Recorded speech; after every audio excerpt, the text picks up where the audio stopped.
硬くても渋くはないんでね、ここのは。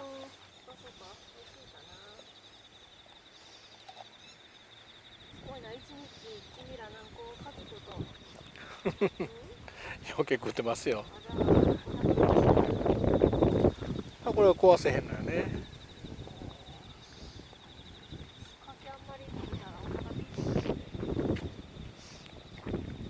鶏さんは PP やけどね。もともと PP やから枝が折れちゃいました。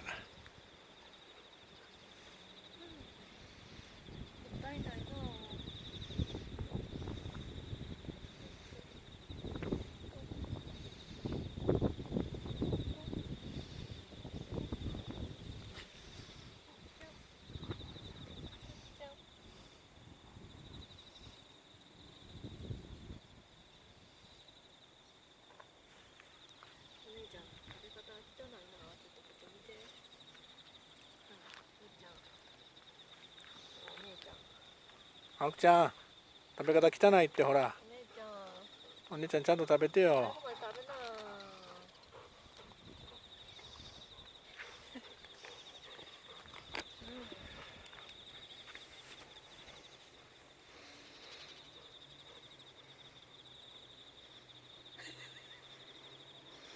ちゃんとおしっこかけに行きよるし忙しい。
種なし。